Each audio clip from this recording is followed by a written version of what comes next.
இங்கே பாருங்கள், இன்றைக்கி நம்ம தீவனம் அறுக்கும்போது பாருங்கள் சிட்டுக்குருவின்னு நினைக்கிறேங்க. கூடு கட்டி உள்ள முட்டைலாம் போட்டிருக்கு. இப்போ தெரியுதுங்களா?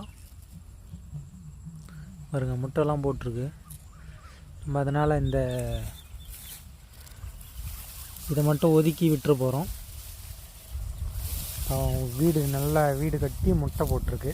அதை நம்ம டிஸ்டர்ப் பண்ணக்கூடாது. அது பாட்டுக்கும் அது கிடக்கட்டும். இதை மட்டும் தனியாக ஒதுக்கி விட்டுற போகிறோம். ஒதுக்கி விட்டு இது மட்டும் அறக்கலாம் அப்படின்னு சொல்லிட்டு பிளான். சூப்பராக கட்டியிருக்குங்க. குட்டியாக கட்டியிருக்கு பாருங்கள். சிட்டுக்குருவி நினைக்கிறேன். இது சிட்டுக்குருவி கூடு தான் இந்த மாதிரி இருக்கும். நம்ம தீவன பயிரில் கட்டியிருக்கு. ஓகே, அது ஃப்ரீயாக கிடக்கட்டும். நம்ம ஒரு பக்கம் கிடக்கலாம், அது ஒரு பக்கம் கிடக்கட்டும். ஓகே, பாய்.